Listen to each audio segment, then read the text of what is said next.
Всем привет! Что вы представляете себе, когда слышите слово «камень»? Мне говорили, что есть каменные горы, и я почему-то представлял себе скалы. Но то, что я увидел, поразило меня до глубины души.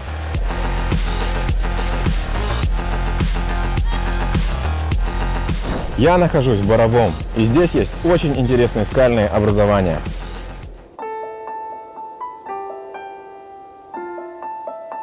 Вон тот остров называется Жумбактас. Глядя на него, кажется, что он словно сделан из пластилина, но это настоящий камень. Предположительно вулканического происхождения. Раньше этот залив называли Кугальдер-Колток, что переводится как «голубой залив». Это невероятно красивое место.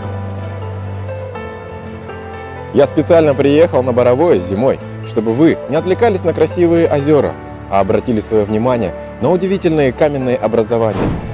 Это Жумбактас. Каменный остров состоит из цельного гранита. Силуэт камня ничего вам не напоминает? Кто-то видит в нем молодую девушку с развивающимися волосами на ветру.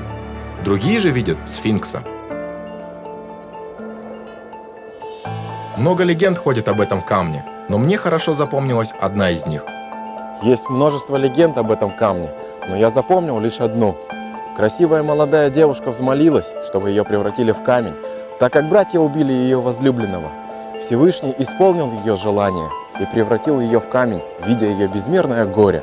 С тех пор посреди озера здесь стоит эта скала, которую предки дали название Жумбактас. И если смотреть на нее под определенным углом, то виден силуэт лица молодой девушки. И растущая на камнях березка напоминает ее ресницы. А вспомнил я легенду к тому, что здесь однозначно замешаны высшие силы, иначе появление этих гор невозможно объяснить. И таких каменных гор в Казахстане много. Например, горы Катутау, расположенные в Алматинской области.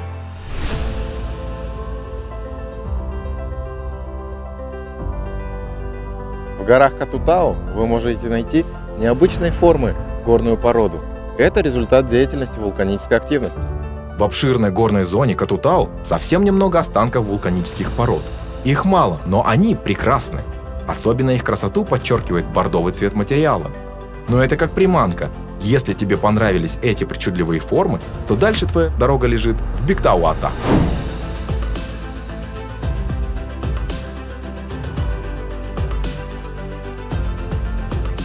Куда вы ни посмотрели, всюду вас окружают горы из гранита. Кажется, что здесь целое царство гранита. Гранит – это визитная карточка нашей планеты.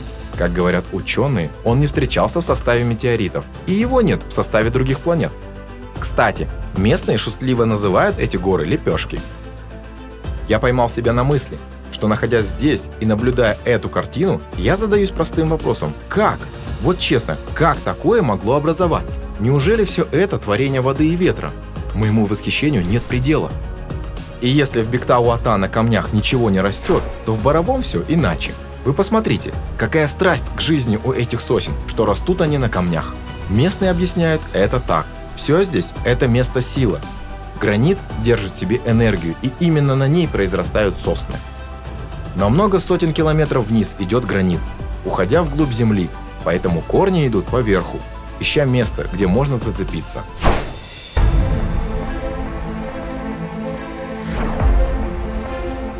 Баянаул очень напомнил мне Боровое. Здесь та же самая живописная композиция камня и дерева, те же гранитные горы. Баянаул – это царство берез, сосен и камней. И все это необычной формы. Березы будто застыли в движении и ждут, пока ты отвернешься, чтобы продолжить свой танец. А как вам эти сосны? Они словно дикие козы взбираются ввысь на склоны отвесных скал.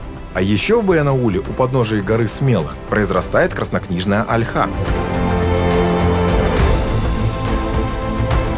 Баянаул зимой предоставлен лишь тебе. Здесь никого нет, только ты и дикая природа. Это настоящее уединение с природой. Когда-то эта ракушка была выполнена из камня. После ее естественного разрушения создали точную копию из бетона. Вы только посмотрите на это. Сложно поверить, что эта стена – творение природы. Если предположить, что это рукотворное строение, то кто и как сумел это построить? Это строение напоминает мне стены египетских пирамид.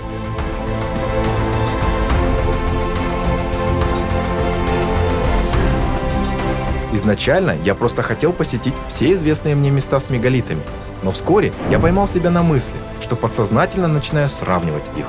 Гранит с греческого переводится как «зерно», и действительно, гранит очень зернист по своему виду. В этом случае вулканические породы Катутау очень отличаются по составу. Сделаны они словно из мелкого бордового песка. Я заметил, что из такого же песка, только желтого, состоит основание этой горы. Отдельная тема – это вода. В Катутау ее вообще нет. В Биктауата полно воды, но она вся застоявшаяся. Это талые дождевые воды, которые застаиваются в каменных выемках. А вот Баянаул и Боровое богаты пресной водой. Я думал, что в заключении моего путешествия было бы неплохо составить рейтинг, но так и не смог выделить какое-либо из мест. Вроде очень много сходств, но в каждом все равно своя энергетика, свой неповторимый ландшафт. В общем, приезжайте сами, смотрите и делайте выводы. На этом у меня все. Ставьте лайки, подписывайтесь на канал, и вас ждет много нового и интересного.